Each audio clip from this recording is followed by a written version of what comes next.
Pas de facilité, place aux élections. 2015, oui, nous sommes le 2 janvier 2015. 2014 s'en est allé. Chacun a fait le bilan personnellement de ce qui a été 2014 et tout le monde, ou presque, a son bilan personnel.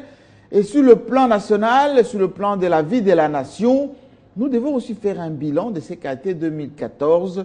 L'esquisse a été faite par le chef de l'État dans son message à la nation, mais on le sait tous, le gouvernement aussi doit faire son bilan, mais également au niveau provincial, chaque gouverneur de province doit faire également son bilan.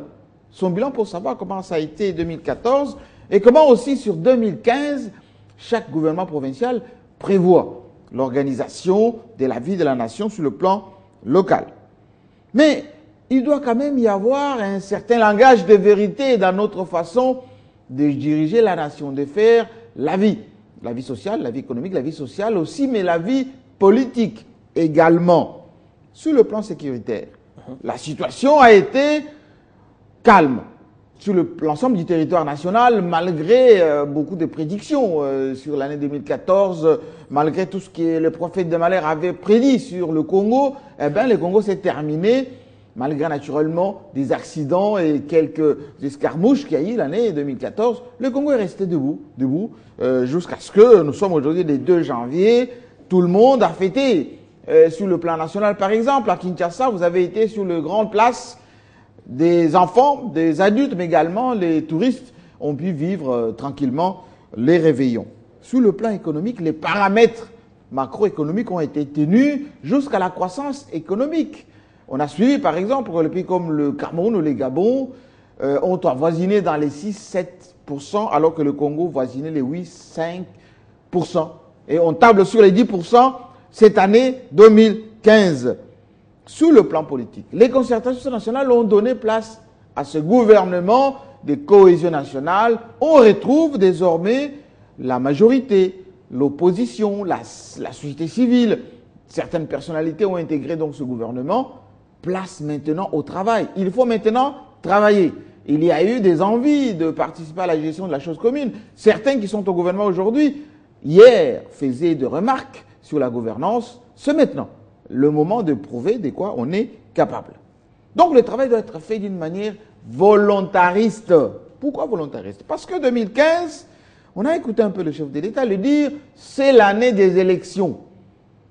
La communauté internationale exige le calendrier global, le plan national exige aussi que Malou Malou puisse nous produire des élections au plus vite, mais il y a aussi ce besoin de consolider les institutions de la République. Donc cette année 2015, c'est l'année des élections. Les élections qui doivent se faire d'abord sur le plan local. Local pourquoi? Parce que la légitimité, c'est aussi une légitimité locale, une légitimité populaire, une légitimité à la base. Tout doit se gagner chez vous, dans votre circonscription. C'est pour ça que le parti politique, les leaders, ceux qui se prétendent, enfin ceux qui considèrent comme étant leaders, doivent aller à leur base. Car les révolutions, enfin ce qui a été présenté comme tel, sont en train de connaître un peu, je dirais, une suite, comme on l'a dit sur notre chaîne, triste. Parce qu'au Maghreb, oui, on a dit que en Égypte, en Tunisie, ou même accessoirement en Algérie, qui n'a pas encore connu la situation, ceux qui avaient organisé les révolutions sont en train de faire marche arrière. L'armée a repris la situation en Égypte. En Tunisie, on est revenu quasiment à l'ère Bourguiba avec l'actuel président qui est maintenant installé.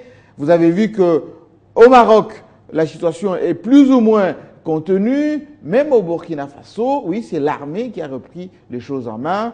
Au Mali, le peuple commence à déchanter parce qu'on pensait qu'avec l'arrivée d'Ibeka, les choses allaient plus vite et mieux. Non, la situation, c'est plus les élections. Car la destruction de la Libye a produit qui? A produit quoi? Boko Haram. Boko Haram avec toutes les destructions, notamment de l'Afrique de l'Ouest et même l'Afrique centrale, parce que vous savez ce qui se passe à Béni aujourd'hui n'est pas innocent. Donc ça fait peur à tout le monde, y compris à ceux qui fomentent souvent les révolutions. Car l'instabilité de la République démocratique du Congo va faire reculer notre pays de plus de 30 ans. Ceux qui construisent, ceux qui ont un peu d'argent, ceux qui commencent à se structurer, tout ceci peut voler en éclats en l'espace d'une journée ou deux, et nous allons connaître ce que nous avons connu en 91-93, pour que la vie de la nation soit compromise pour encore très longtemps. Le tribalisme ne peut plus produire des résultats escomptés dans notre pays parce que ça ne peut plus fonctionner. Il y a eu trop de mélanges, trop de mariages, trop de mutations.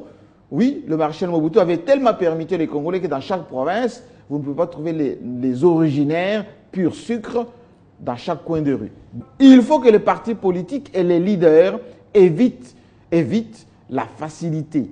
Les gens qui disent qu'on va téléguider la révolution depuis Washington, Paris, Johannesburg ou même Istanbul, tout ceci n'est plus possible parce que le Congo, c'est un grand pays et pour passer par certaines facilités, il faut s'armer de patience et de beaucoup d'argent.